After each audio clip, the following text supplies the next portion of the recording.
for economical housing, affordable and accessible water, and inclusive voices. And so all those three things are the things that I'm actually working on, and you'll kind of see as we kind of go into some of the highlights of what we are working on right now currently. And you gotta see this pretty picture of the Monterey areas. It's actually Cannery Row. Very nice. Thank you.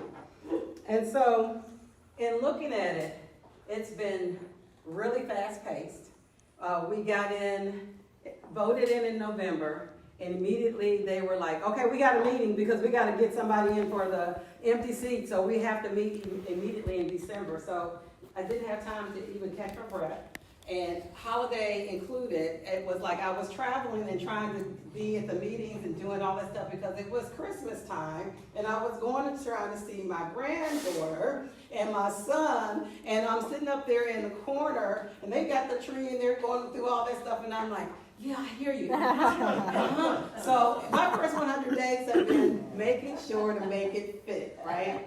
And so my family has been really very, very, very understanding and supportive in what I'm doing because they know that I've always loved to help people, and they know this is just an extension. So the first thing we did was actually fill the enlarged seat, and so that happened in December. And that person was Gino Garcia, and he came from District 4, and we had no representation from District 4 on the council at that time. And so we ended up doing the interviews, and everybody knows it ended up being really a 2-meeting process. We met the first time to kind of talk about it and bring it out and let people know. Then we met the second time to actually do the interviews publicly. And then at that point in time, we ended up listening to the public and their comments, took that into consideration, had our little powwow, and ended up coming up with those, and he's been awesome, that particular outcome. And so the other thing, because we were still in pandemic, was we had to meet immediately about teleconferencing because we were in the middle of where the pandemic was trying to end, but it hadn't officially ended because our governor hadn't called it off yet until February. So we had to meet to be able to talk about teleconferencing and the policies that surround that. So it, like I said, it ended up being like bam, bam, bam, bam, bam, bam. All this was still even in December and January. But it has been wonderful, even with all of these things happening so quickly and having to balance everything out. Then, of course, you already know about the ADU and JADUs. That came up immediately. That's been one of the highlights that have come up. It flew off down. All right, never mind. We know.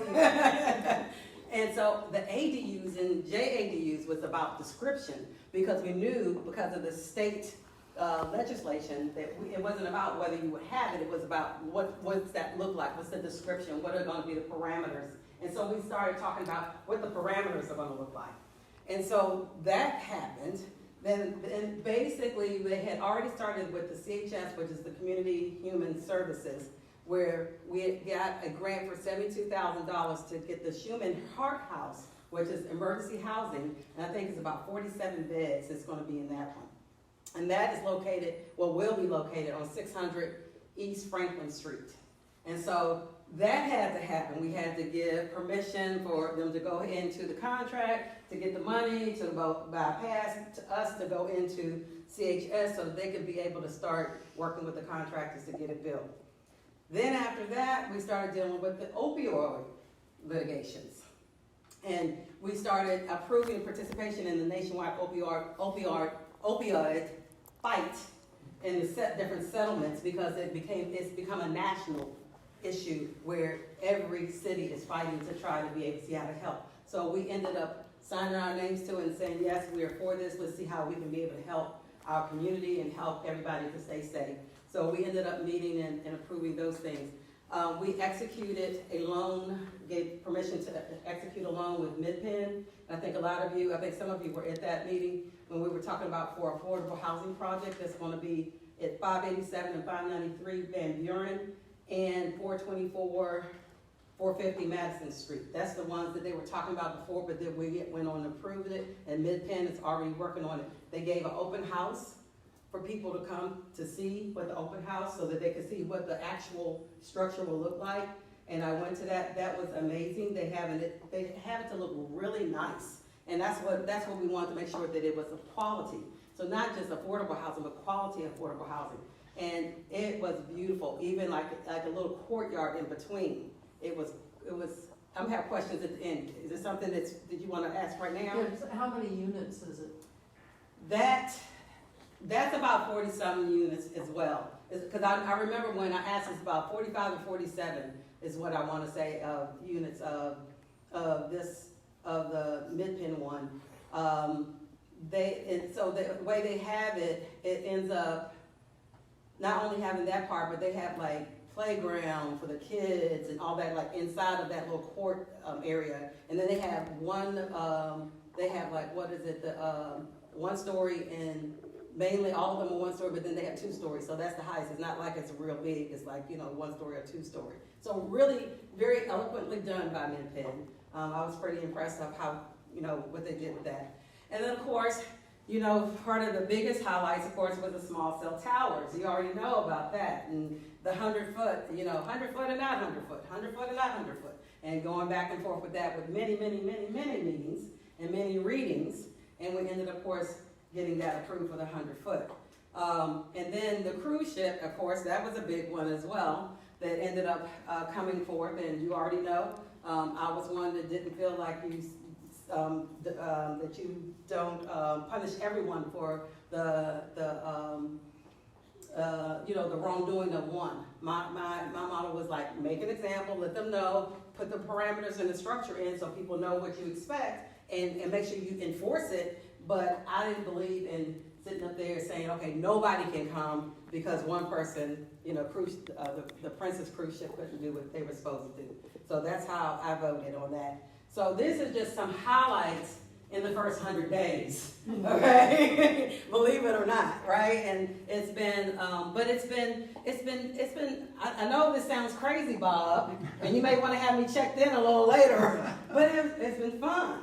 But again, remember, I grew up around this. So it's a little bit different when you grow up around it. So it's some of the pieces you're kind of, used to the concept. The detail is different. Every city is different, but the concept is pretty much very similar. So it's been fun just talking to people, listening to people. I've been going to board meetings, lots of board meetings outside of the council. Been going to lots of board meetings, such as the business meetings. Nancy has been to a couple of them that I've been there. I've seen Nancy as your representative, and I've loved that because I've always called her out saying I love how community and business come together. And she's been at some of those meetings, the Lighthouse one, New Monterey. Yes.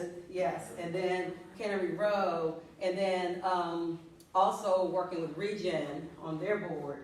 And they have met several times, and then they have subcommittees on top of that. So I've been going to lots of those meetings as well.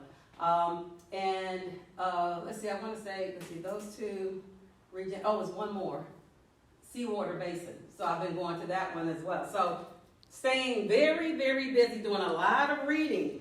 But in academia, I'm used to a lot of reading. So it's almost like going back for my doctorate again and just having the doctorate for city council. So it's been very busy with a lot of reading, reading for the different, of course, city council pieces, but reading a lot, dealing with the boards, the different boards that I'm on.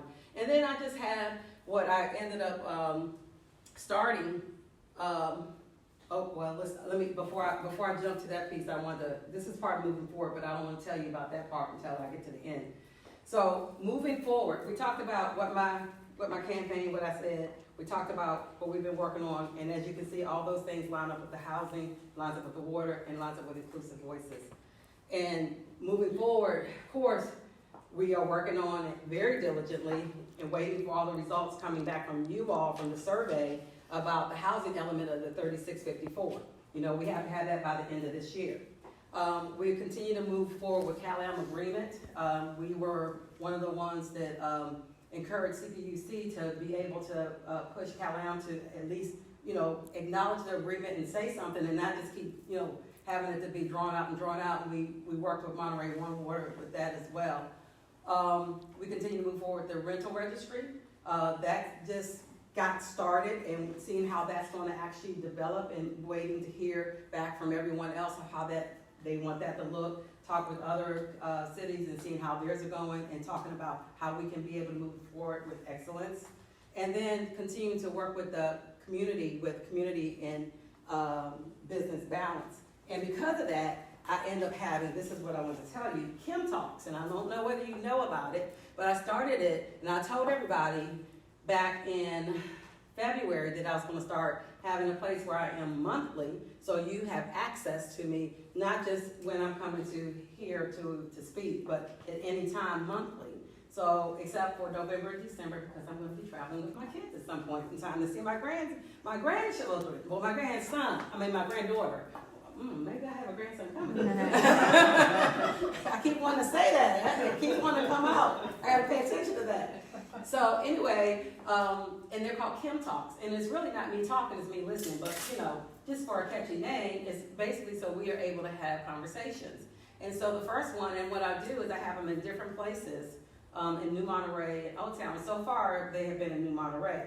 And I've been trying to do some Old Town ones because then I don't want anybody saying, well, she lives in New Monterey, so she's doing everything in New Monterey. She does nothing in Old Town. And so I have gone to different business owners asking them about doing the Kim Talks, and they're very interested, so I will have some over there as well. The first one was at the Perfect Crumb, and that was in last month. And this month, we will be over to Oscars, actually next weekend, next Saturday. And it's just for an hour. It's like on a Saturday from 10 to 11 a.m. And it's just a nice, easy, very informal environment. A lot of times, we were getting coffee and people were eating. And the first one, we had about 5 people show up. And I'm fine if 1 shows up or if 100 show up, because it's your time. So that you can always know that, okay, I need to talk with her, and you don't have to wait for this time and period. You can know monthly that she's going to be at one of these places. And then also it helps to bring community and business together so we can be able to, learn more about each other and be able to see what works and what doesn't work. So how do we know where they are? So, very good question. See, I feel like I'm in the class. Ooh, you get a star, you get a star. So I have it on, if you follow me on Instagram, I have it on my Instagram and I have it on my Facebook. So a lot of people who were already following me from the election, they just kept following me, and then more people added on. So from the Instagram, elect Kim Barber, and from the Facebook, also I put it on Nextdoor. So for people who may not want to deal with the social media specific, but will deal with the Nextdoor app. And I had like 750 views from just Nextdoor. So somebody's looking at it. I don't know whether New Monterey's looking at it, but somebody's looking at it. So that's something where you can find out where I'm going to be. I always place it on all 3 of those modules, either the social media platforms, Instagram and Facebook, or either on the app for Nextdoor. So anyway, I know that was quick, and you didn't get to see all my pretty pictures that were on here, but that's basically where we are on a lot of different things. One of the things that just came up that we just started working on also was with El Estero, the Lake El Estero, and being able to connect, to get permission for them to connect that with Monterey 1 water so that we can be able to increase some of our water sources. Now, it's not a big thing. It's not going to change the game or anything, but it adds to it where we are able to have some things that are self-sufficient on top of what we're waiting on. So instead of waiting for things, we're still doing things constantly so we move toward the goal. And so that's something that just happened, and that was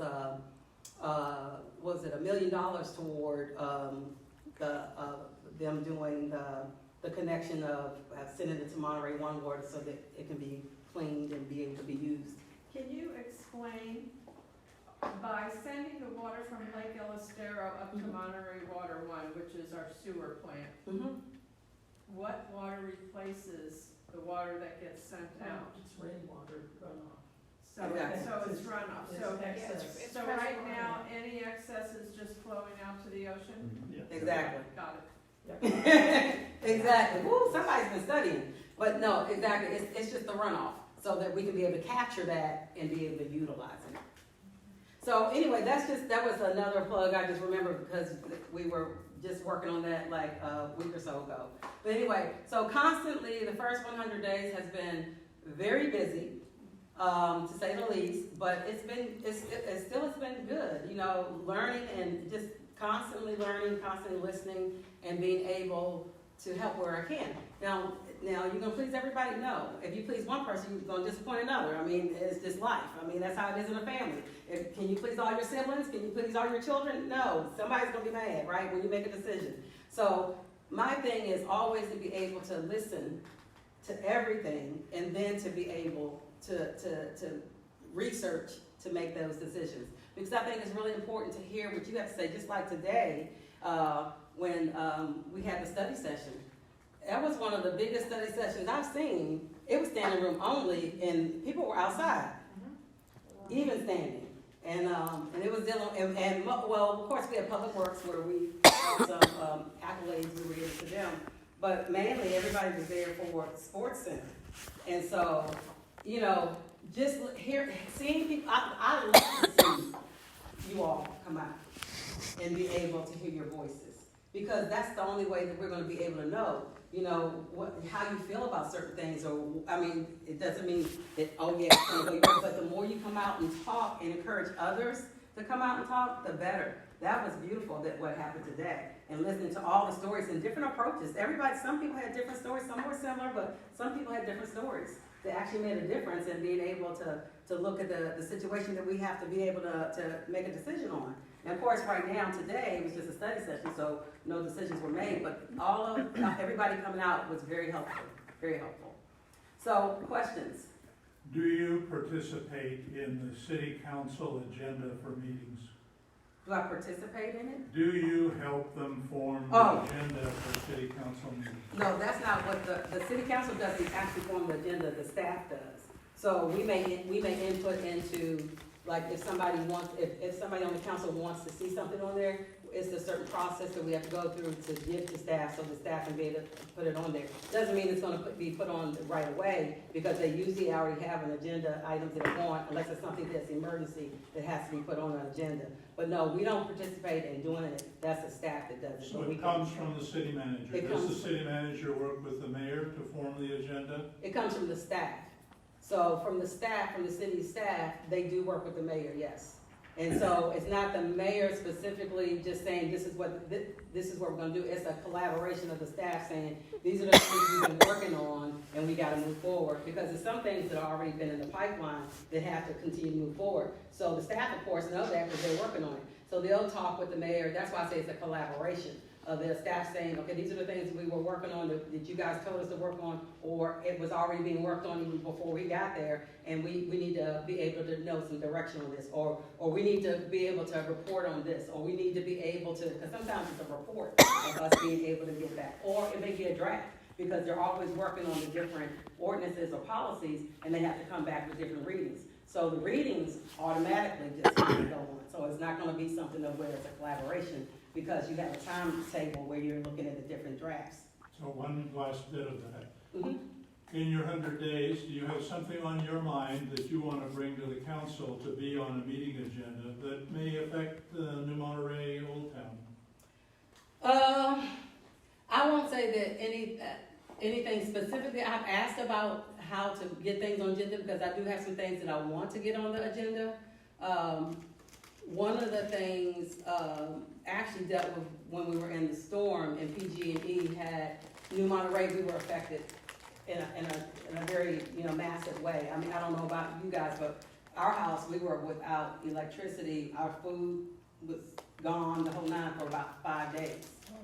And so, and I checked with some of my other neighbors, and I know, like, even, let's see, I think all of our block, most of us, we were out, because all of a sudden I just looked out when it happened, just to see, like, okay, are we all dark?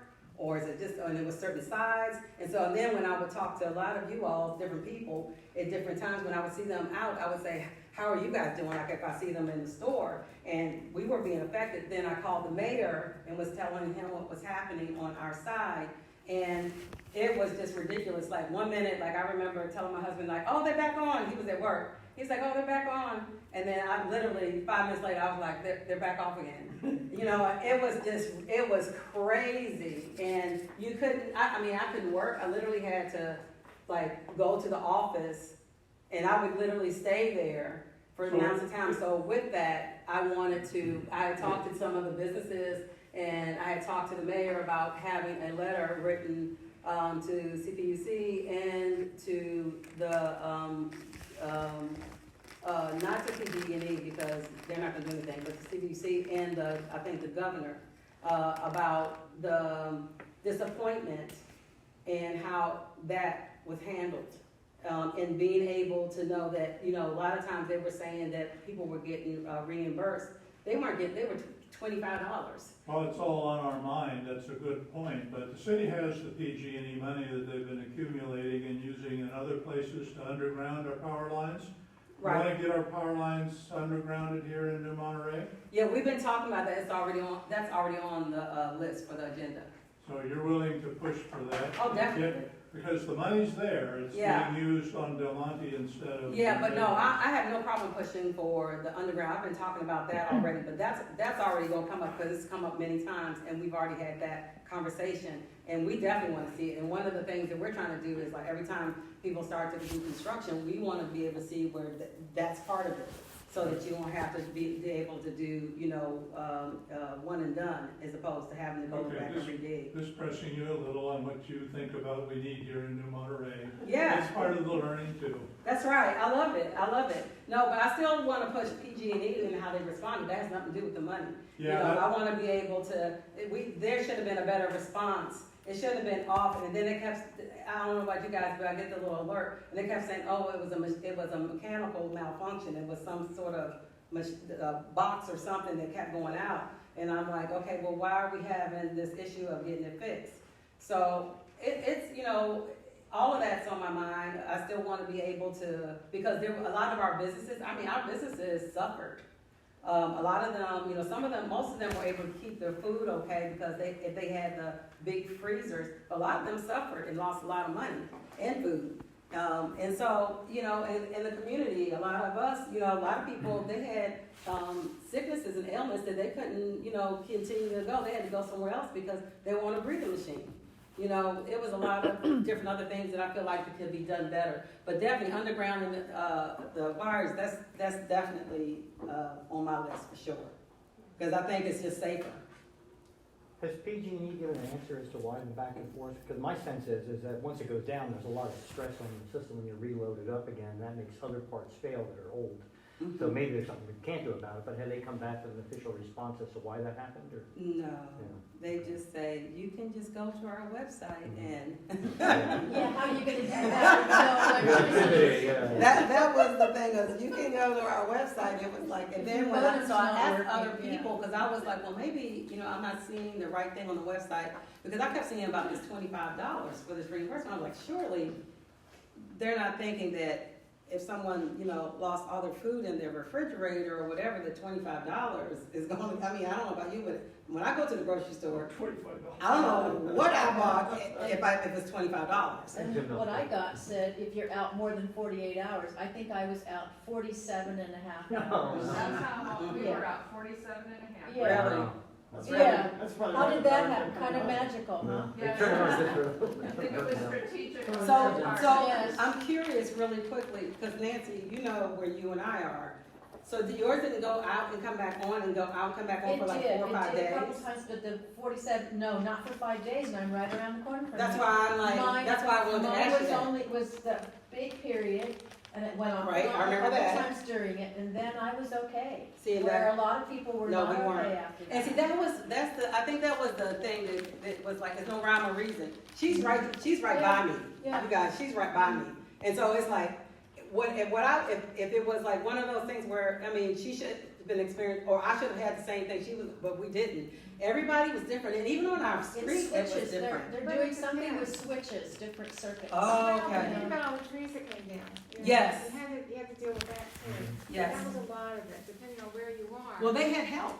They had people come in to help them. From Canada, Yeah. from, Yeah, because the reason why I know is they were all at the Red Roof Inn.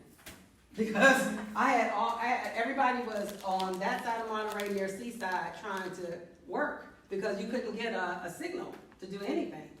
So, I mean, I was right on the line, and the line where Red Roof Inn, what's that, the bowling alley and all that, I was right on that line, trying to get a signal just to be able to do some basic work. And, I saw all these PG&E trucks from all over the place just piled up over there. And so, yeah, I mean, don't get me wrong, I understand it's hard work, and I understand it was a lot to deal with because it was happening all over. But you're supposed to, in that type of business, you're supposed to be preparing for those type of things. And that's why they had the people come in to help them, because they can't handle it by themselves. But having a same thing to go out and then come back on, go out, come back on. And then I wasn't the only one, I thought, well, if it's just me, I'm not gonna make a big deal out of it, I'll just take care of it personally. But when I went to the board meetings and started asking questions, I started hearing a lot of similar situations. And that's when I was like, okay, so let's go take this a little further.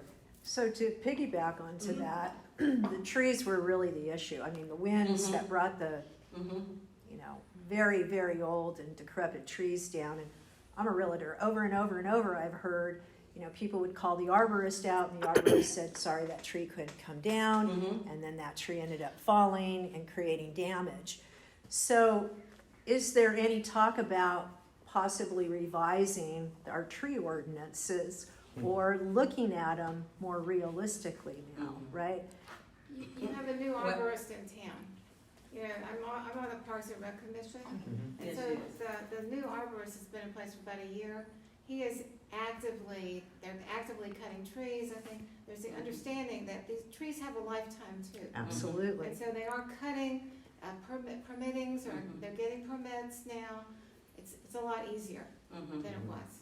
Yeah, it is, and you could tell even during that time, they were a lot of this, and even afterwards, you could see them being more intentional and strategic. And even over in where's the area? Because they had a whole lot of trees during the storm, and afterwards they ended up taking out a lot of trees over there by Chomp. What's the community right by Chomp? Skyline Thank you. Forest. It was Skyline like a war Forest. zone. It was a war zone. It was a war zone, but that was one of the ones that we actually had to deal with on the council. And then they ended up taking a lot of trees out over there even afterwards. But you're right, it is a little bit easier, but it's a little bit of time, and it is about the tree life, because believe me, on the side that you have, we have that, but then on the opposite side, we have the environmentalists who are saying, wait a minute, that tree is that, right? So you end up looking and making sure if it's a safety issue, it's a no-brainer, you know, that always happens. But they always try to look at other ways to be able to solve the problem if it's not a safety issue. But yeah, she's right, it has gotten easier. Thank you for being here, first of all. I know you put in a lot of hours, and to come here after a study session is very nice of you to do that. Thank you. I have a concern, and I'm hoping you can allay my concerns. I'm currently building a JADU, and it's for my wife and myself, actually. It's kind of future planning so that we have a downstairs bedroom. And it could be for my 98-year-old mother-in-law who might be moving in with us. Now, a lot of people equate JDUs and ADUs with rentals. And you're now doing the rental inventory, so that kind of put a little bit of fear in my heart. I was thinking, now, is this going to be something where I'm going to be forced to rent my... Okay. No. The rental registry, that's going to be a volunteer type of situation for landlords or property managers that have rentals. But if you're building your JADU not for rental purposes but for personal purposes, they're not going to make you put that on there. No. Okay. That's. Also, residences don't go on. Yeah, they don't, and If so it's your own residence. that would still be room, it doesn't count. that would still be your own personal for your So own even personal if I consumption. did rent it for some period of time, it still wouldn't be considered? Yeah, if you rent it, that's a different So story. it's That attached to his contradicts house. what Nancy just said. It's attached to his house. It's a JADU. So Oh, it's not attached to his the regular ADU, Let's just take it generically. If it was an ADU, separate from the house. separate from the house. And my mother-in-law was living in it, but then after she passes away, we rent it for 6 months and we say, you know what, we're tired of this, we don't want to deal with it anymore, and we take it off the market. Would we then be taxed or whatever the solution's gonna be? Not at this point, no, that's not how they're looking at that. They're not trying to make it burdensome, on that.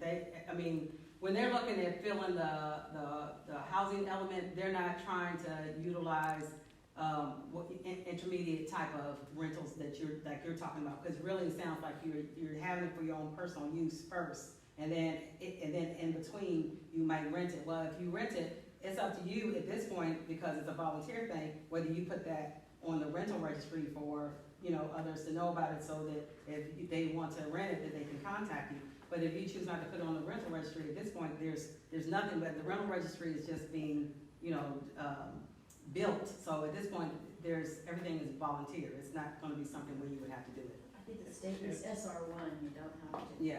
And if I could ask a second question related to housing, as you know, the state has taken away a lot of local jurisdictional authority in terms of what can and can't be done. And we've heard things like, well, a single-family lot can now be subdivided, and two houses, essentially an ADU and a primary house, can be built on both of those.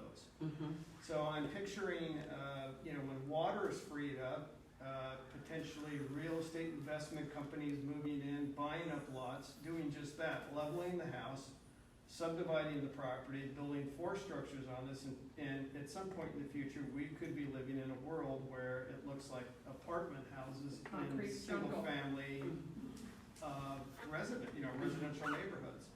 So is the council trying to do anything to sort of blunt that? I know that a lot of your hands are tied in this, but I think there's some ingenious things that could be done to potentially keep from having us all packed in cheek to jowl like some tenement. Yeah. The whole point, even with the housing element and looking at things, people keep forgetting that it's not just new housing, new construction. It's existing. So it's being creative even with what's existing, not only in just this area, but all over. We have lots of different other areas that we're looking at in the housing elements that you could be able to, looking at like the Fort Ord, they bought that many times, and other places, and we're going to use a plethora, if you will, of different variations of housing, of existing and new. So there's still going to be, even though the state is mandating the housing part, and that you can be able to split the lot, there's still going to be certain, policies and regulations that you still have to even, abide by even here locally. It's not going to be where it becomes a concrete jungle.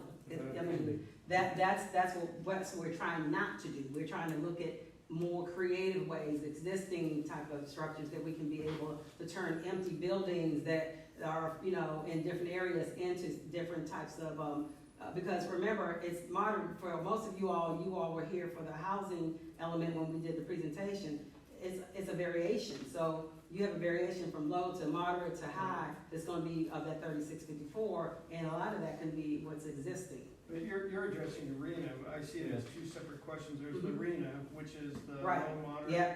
The housing. But then some, like I said, some real estate investment corporation could buy lots, and they could just see dollar signs and say, okay, well, I can subdivide this parcel, I can build at least 2 primary dwelling units on it, and I can pretty much double my money and leave town. And then now you're stuck with, that's not going to be something that would just happen and leave in town, because there's other policies that we're looking at to be able to combat that, like the vacancy tax and things like that have been on the agenda.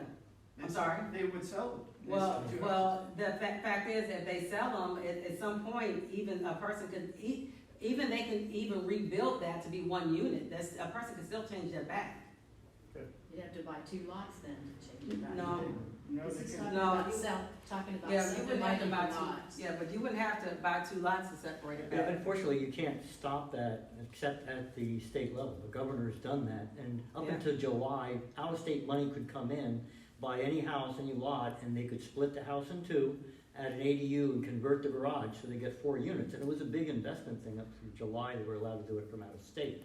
You still could do it within state, and there's no way local zoning can stop it, because the governor said that's okay. And the way to change that is to go through the governor. And that's what we've been trying to tell everybody, even when we were at the housing meeting, is you guys need to be knocking on the governor's door and letting them know too, because certain things, just like you even said yourself, our hands are tied. Like what we can't do, because otherwise, realize is, you know, the governor is already making it very clear that if any city is not abiding and doing what they're supposed to be doing, there's gonna be a reprimand. And we don't know what that reprimand is gonna look like, so we gotta be very careful about that. But the key is that we're doing this very strategically by getting the survey, and we have people to even look at where we can put these 3654, and it's not all at one time. Everybody thinks it's gonna be like, boosh, and it's not gonna be all at one time. There's a plan. The key is, what is the plan for your 3654? What does that look like? It's not gonna happen all in 1 year, all in 2 years, all in 3 years. It's over time. Yes, ma'am. There are going to be 3 meetings in June, I understand. Yes, ma'am. And exploratory discussion and decision making. Can you tell us something about that? These are meetings of the city council to explore what the possibilities are for housing, and then eventually in the 3rd meeting to make some decisions. Is that correct? No, I don't think it's a decision that's gonna be in June. I think it's just basically hearing back from the people that did the survey, being able to have to come back and talk about that, and being able to have those meetings and see where we start and where we begin. And then the decision comes a little later, because. So this is the survey that we all. Right. So this is all about coming back, finding out what everybody, all you guys who did the survey, what does it say? It's getting that information and being able to be armed with that, and so we can know what the steps are next. But no, it's not gonna be like, okay, we're gonna do that and then it's a decision. No, it's a process. So mainly just getting. What Roberta's talking about is there's a planning commission meeting on the 13th, I Yep. believe. Then we have a combo. And then there's 2 combos on the 20th and the 28th. And we'll get that information, the detailed information about time and exactly what's on the agenda at that point to everybody. Right. Yep. Yeah, is that what you just wanted to know when? Yeah, Well, they'll come out with the I want to dates. know when and what, Yeah. because it Well, sounded. they'll come out with the when and what they have to. They have to post all that prior to the meeting. Yeah. So you'll have all But it that. sounded to me like, and on the 28th, they're going to decide or have a preliminary plan. Yeah, no, nothing is final until we turn it in December. Everybody, I tell people, just relax, because nothing's gonna be final like bam, bam. And we're not trying to do things in a very, aggressive way. I mean, yeah, we have a deadline, but June, we're just getting the information. So, I mean, Okay. there's no way in the world we would sit there and. So make a then I decision. have another question, and that is, what should individuals be doing to have input into these 3 meetings? Attend them. A public comment. Attend Yeah, them. attend them. That's what, like I just finished telling you all that I like seeing you come. That's what I mean. Come to me and have your voice be heard, right? Every voice we're listening to. It doesn't mean that, okay, now it's gonna be your way, it's gonna be your way. No, it's collectively hearing your voice. But if a person never speaks up and says something, we don't know that. We don't know what you want or what you mean or whatever it is. Even if it's not understanding what the process or what it is, it's better for you to speak up and say something, and for us to be able to say, no, ma'am, it's gonna be X, Y, Z. Then for you not say anything, and we have no idea that that's even on your mind, and then you go away thinking, it's gonna be this way, and it's gonna, and it's not gonna be that way. We'd rather you talk to us and voice your opinions. I encourage people to come. I encourage people to voice, because we won't know what you're thinking or even an approach. And I tell people, when you come, don't only come with, we don't like this, we don't like that. I tell people, come with a solution, come with some ideas.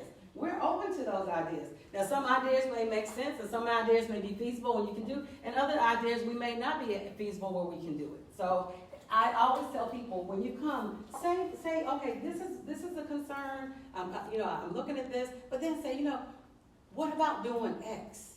What about doing, and X may be like, that's a good idea. Or it may be like, okay, we can't do X, but we can do a variation of X. Or it may be like, okay, we can't do that. That's not feasible because, and then say these are the reasons, and maybe because of, policy, maybe because of legislature that's coming from the state that says something, whatever, but at least that way, we have a conversation and we can give you the information. Roberta, will the information about these meetings be in the newsletter? How Yes. is- Yes, ma'am. Yes. And I hope maybe I can figure out how I, who don't use Instagram or Facebook, can Oh, find that's out smart. about Kim Talks. Do you have a computer and you can look up city meetings and the agenda, you'll know what's going on? No, she's talking about my Kim Talks now. You have Nextdoor, the app? No? No, Okay. You need to get her email so that you can. Well, See, I don't email, because then I'll be emailing everybody. That's why I just try to do it on the social media. But I tell you what, I will give it to Bob. okay, Bob, you make sure that they know. Absolutely. Yeah. There we go. There we go. that's great. Thank you. So I have, You're welcome. I have a question about personnel and city management.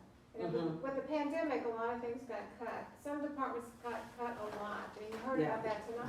Yep. You know, Parks and Recreation, Parks, 75% cut.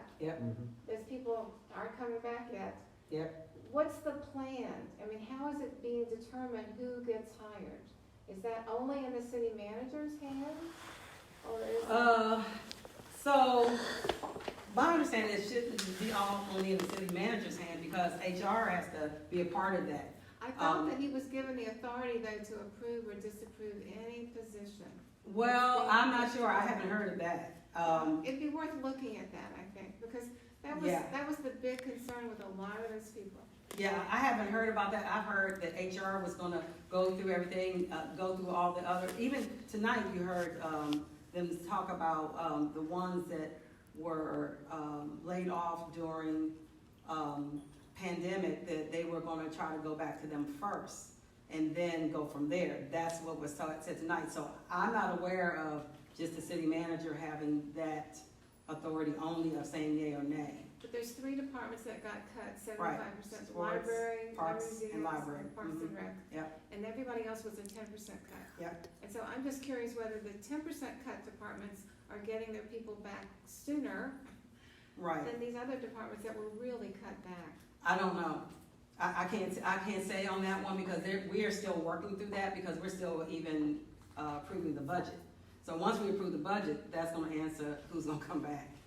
So we haven't approved the budget yet. We're in the midst of doing that, where, at the end of the fiscal year, we'll have that approved beforehand. And once we approve the budget, because we've already had conversations of, bringing people back, but once we approve the budget, then that's when they can be able to determine through HR which departments and when. And of course, they always go, with the necessity ones first, and then they go from there. So Parks and Rec, I can't see you guys not coming back.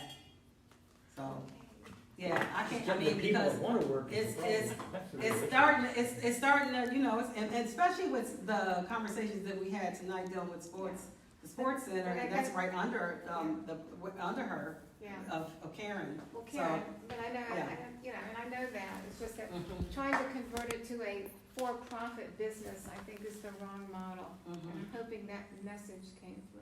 Yeah, I think everybody did hear that as far as the social capital piece, but I also realized that $2.5 million, you can't just keep losing that for a city. I don't think And there so- will be. And so I think it has to be a balance. I don't think it has to be a profit, like you wanna be able to, let's see how we can make money off of it, no. But it does have to fiscally make sense, so it doesn't cost the city to be in a hole and a deficit. And right now, we're doing really healthy to be coming out of a pandemic where other cities are struggling. So for us to continue to do that, we have to make sure that we have everything to be fiscally sound as well. But I think it's great. I think I love the sports center. I've gone to the sports center all this time, and you heard tonight, my son used to work there as a personal trainer before he moved down to San Diego. So I'm a lover of the sports center. And as you know, I don't know if you noticed, but any public commission, you can speak at. Yes. So you just find out when they're meeting and Yes. you get your 3 minutes. And all of it's on the web. I mean, they put it on the web, they tell you what the agenda, you see all of it, what the agenda is, what they're talking about, everything. And, anybody can come, as you saw tonight. We had tons of people. On the subject of budget, one of the things I suggested and asked years ago when I was on city staff was, why doesn't the city offer paramedic services instead of just like, I don't know what level it's called, it's like first responder, they're not full-blown paramedics. And the reason I asked that question was so that then the city could bill people who have insurance, I'm not saying you don't bill everybody necessarily, and therefore recoup a lot of the costs of the fire department, which 80% of their responses, last I heard, are medically related responses. And the fire department is a large chunk of the city budget. So that's a large chunk of all city budgets, is police, fire, you know. So even in a pessimistic scenario where you only recoup from 50% of the people some share of that, I'm thinking, well, it's kind of a duh question. It's like, why not investigate that? Now, obviously, you need to pay that staff more money, you need better equipment because now you're a paramedic, and so you need to have like the ambulance itself, et cetera, but I never saw any analysis of that that said, that's a dumb idea, it's gonna cost more money, or hey, that's a great idea, that will save us money. I don't know. I don't have information First on 100 that. days haven't taught you that? No, they have not touched on the paramedics at all in the first 100 days. Maybe that's coming up. But we talked about the fire. We talked about the fire department lots, but not the paramedic part yet. But you know, it's something to be able to talk about. As a matter of fact, Tom, I'm going to invite you to come to the next meeting, and you can say that when they talk about items that are not on the agenda. Why don't you bring that back up that you talked about it before? Okay. I told you, I like when you come. And see, and you have that opportunity, and then afterwards you can go. You don't have to, you know, if you don't want to stay. I tell people, but come in and you can still say what's not on the agenda, and that would be perfect time for you to bring that up. And then remind them that you had asked it before. That's what you want to do too. In 3 minutes. Yeah, right. No, it's 3 minutes. It's 3 minutes as long as if the agenda is packed, then yeah. Because like tonight, oh my gosh, we had what, 1.5. I don't know how many people that we that spoke and online too. At least 50. Yeah, it was a lot. Matter of fact, I kept telling the mayor, I gotta leave, you know, because I didn't know how long it was, because it really was a lot. I mean, I wanted to hear everybody, but I told them beforehand that I had to leave, and so I was like, you know, can you just take one more comment, because I really do have to go. Now I don't want to just leave out in the middle of this, but I do need to make my way over to New Monterey. So I really appreciate you guys being here tonight, because just like even you thanking me, and I appreciate that, you didn't have to be here tonight as well, and I do appreciate you coming, and especially you doing double duty after coming over there with me and then coming over here. So I appreciate you being here. Let me know, like I said, come to the Kim Talks. It's very informal, and you can relax, have a lot more conversation, you know, one-on-one, that type of thing, depending on how many people come. It's 10 to 11, so it doesn't take a lot of your time on that Saturday. And you know, guys know y'all up at 10 o'clock anyway, right? And ready to go. You can walk 2 or 3 times, right? That's what I love about our neighborhood too, is that you see everybody walking, right? Walking a dog or walking themselves or whatever. So, walking. Yes, we have to do Kim, That was a hint for Kim, her. Yes. Kim, when is the next Kim Talk? It's gonna be next Saturday at Oscars. Where's Oscar? Down on Kennedy Road. It's in the old spaghetti building. Yeah, and I put the address, well, that's right, you didn't look on Yeah. it. I put the address on the Instagram and the Facebook and